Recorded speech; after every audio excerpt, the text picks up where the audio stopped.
What's up, everybody? Good morning. Small World Floyd here with another video. We got in the Chicago police, a lot of them are retiring and quitting because of all the violence out there. So a lot of them are quitting, moving to different states to, do their job, or they're just quitting altogether because of all the violence and they don't feel like they have the numbers to protect people. So far we finding out that the gangs are deeper than the police. Check it out. An alarming report revealing the number of Chicago police officers that have retired this year has already surpassed all of the retirements in 2018, and that they are on track to be the highest number in the department's history. In fact, one report claims Chicago gang members now outnumber the city's police officers by 10 to 1. This comes as the crime situation in Chicago grows out of control and there are calls to defund the police. Joining me is Lance Williams. He's professor at Northeastern Illinois University and the assistant director at Jacob C. Carruthers Center for Inner City Studies. Good morning to you. Thank you for joining me this morning. Let's just start with these retirement figures. They're coming from the Police Pension Board. They were revealed by the Sun-Times. Why are so many officers retiring? Well, first thing that I wanted to correct, I'm no longer the assistant director of the Carruthers Center of Inner City Studies, so I want to just make sure we don't put that misinformation out. But thanks. Thanks for having me, Sylvia. And yeah, so I think, one of the main reasons that Chicago police officers are retiring and moving on, it's just because of the stress affiliated with the job. There's been a lot of pushback on law enforcement across the United States of America with the social justice movement, a lot of criticism for aggressive policing, police brutality. I just think that a lot of the officers are kind of at the point where they feel like this is a bit too much. The job is too risky. The rewards are not high enough. They're not being appreciated. And so I think a lot of them are moving on. Yeah, I'm wondering, though, what kind of impact is this going to have, or is it already having on the city's crime rate? Is this why we've been seeing it so bad?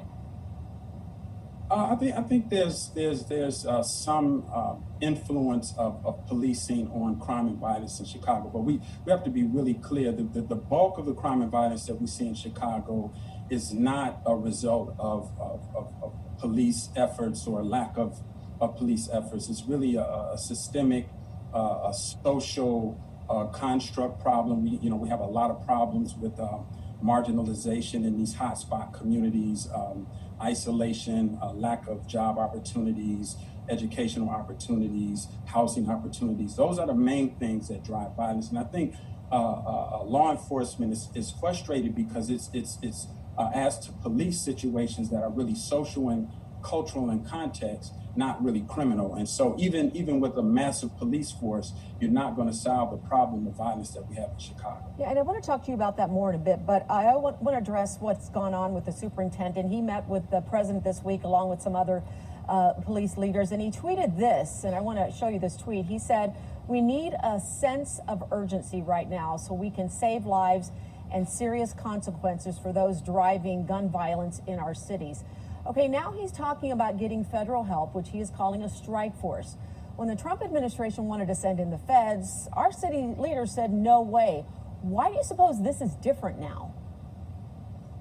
Yeah, well, I don't think it's different, and I would disagree with the superintendent. I mean, I agree that we need a sense of urgency, but again, this strong arm law enforcement approach to this is definitely the wrong-headed way to, I think about this. Again, most of the crime and violence that we see in Chicago, particularly in African-American communities, is not driven by gang activity. It's really interpersonal conflict. It's stress.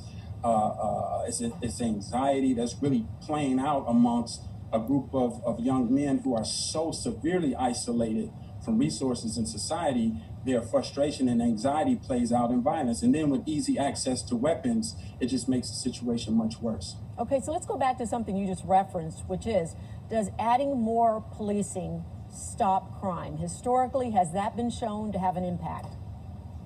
No, there's no evidence that shows that there's a correlation between the increasing of police officers and the reduction of crime and violence. I think what you will see is there's a perception of communities being occupied, which then again it increases the stress in those communities. People feel unsafe because the large presence sometimes when you see of law enforcement coming in. I think what we want to do is we want to try to reduce to the best of our ability, reduce the anxiety and the frustration and the stress in these communities. That's one of the main ways to get that violence down. Okay, so we're talking community, and that's a really important aspect of this. The question is that part of the solution? So, Lance, I want to talk to you about that. So, stand by. We'll be right back with more from Lance Williams right after this break. Free plane ticket hack. Make your way to the airport. Get you a one-way ticket to. Okay, so I don't know what that guy was talking about that she just interviewed with. I mean, this guy said that anxiety and not gang activity is what's causing the deaths in Chicago. And I'm from Chicago, and I can tell you, it's between the gangs. Like, this dude don't know what he's talking about. I don't know if he lives in Chicago or not. I don't know where they be getting these people from. But yes, the gangs is definitely the reason for the killings in Chicago, because you have somebody who may kill your brother from another gang, and so then you're going to want to go kill his mother. And, kill your best friend. Now you shooting at his uncle. It's like the killing of loved ones that's closer to you if you can't get the person. You know what I'm saying? So I know because I had a friend who was in front of the liquor store in Chicago, and he was eating a bag of chips, and his brother had committed a murder like not too long ago. Before that, had committed a crime, like, you know what I'm saying, took somebody out, and they seen him on the corner eating some chips. So they came and they took him down. You know what I'm saying? They came and they shot my boy in broad daylight in the head, and he didn't have anything to do with no gangs. He was just like a active basketball player, just a funny dude through the neighborhood, but they couldn't get the brother because he was in jail on the murders. So they seen him. So they got him, So it's like that in Chicago. If they can't see the person that they want, but they know somebody that's related to you, they're going to go after that person that's related to you, and they're going to kill you, And it's really disturbing that 363 police officers quit in Chicago, and with all the, and now they say that the gang members outnumber the police 10-1. Why would you give gangs that type of information to let them know? I don't know if they watch the news or anything, but still, you letting them know that you have the numbers. They have the numbers over you. So pretty soon, you tell them something like that, they might figure they could take y'all down and just really just run over the city. Have it looking like Gotham, like off Batman or some shit out there. I mean, you can't give those type of guys that kind of information, like to let them know that you guys don't have numbers. I don't really know what's going on with Chicago. That's why I had to get the hell up out of there. There's a lot of violence in my neighborhood that I figured I wouldn't grow old if I stayed out that way. So I'm kind of happy that I left. And, it's just a dangerous place, man. I wish all my family can be out of Chicago, but a lot of them just stuck in their ways, want to stay there. A lot of people think that if you leave, you're scared. It's like the most stupidest shit ever. Oh, you leave and you scared, nigga. You ain't even ready for this. Like, nigga, I'm ready for what? Ready for what, nigga? What makes you hard standing outside somewhere where you can't even go walk to the damn store? You have to send a girl. If you're a male in Chicago, you can't even walk to the store. You have to send a girl to the store or women, because the ops won't hit the girl. They want to actually fuck them, so they won't go at them. They wanna have sex with the girls from the other side, like to say fuck those niggas, like, you know what I'm saying? So you can't go to the store yourself. You have to send women to the store. So who wants to live a life like that? Like, you have to, as a man, that you don't have nothing to do with nothing, but you hang around some gang members and they know that you be with them niggas and you cool with them, and they say, like, okay, we can get this motherfucker. They'll be hurt. They'll be crushed if we kill him. So it's just like a lot of stupidity shit going on in Chicago, man. You can't, as a man, you can't walk nowhere where you want to go. You have to look over your shoulder, because I was out there, I'll say like about 4 or 5 years ago, and I was walking with my little cousin and her daughter to the store, and my little cousin was like, why is you steady looking around? Like, my little cousin, she was like 6, 7, And she was looking at me like, why you keep looking around? Like, what's going on with somebody else? I'm like, man, you just got to be aware in these neighborhoods, you know. You can't not watch your back out there, because you don't know who will come up to you. They'll shoot you whether you with a kid or not. They don't give a damn. They'll probably shoot the kid. You know, it's anything to make you hurt, they will do. Anything to make you hurt, they will do. So that's just what it is in Chicago. And that's why she was looking at me. She didn't really understand why I was looking back and forth and all around, because you got to keep your head on the swivel out there. And anywhere I got to live like that, well, I can't even walk to the damn store with my little bitty cousin and go get her some candy, and you know what I'm saying?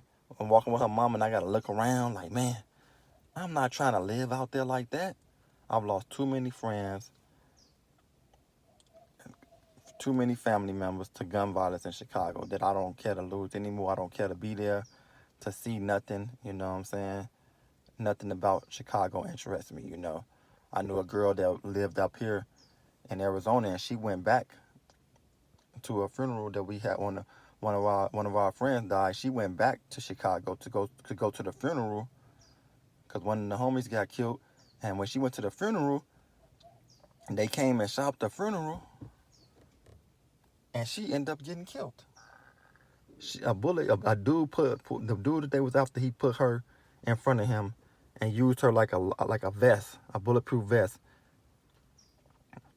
And they shot and they killed her. I think G Herbo even mentioned it one time on his platform about how a nigga used a girl for a shield. Like, I knew that girl. Like, we was come from the same neighborhood. You know what I'm saying? And it was actually my boy, girlfriend, her little daughter, who went to the funeral. And she left Arizona to go back for a funeral, and she got shot in the head, man. So it's like, and now she gone, you know, just from going back to visit. So I was like, man, the hell with Chicago, the hell with who think I'm not tough or whatever, because Chicago ain't on shit, man. If you think that's a place to be, if you feel like you tough living there, you a damn fool. All right, man, it's the boy Small World Floyd, and I'm out.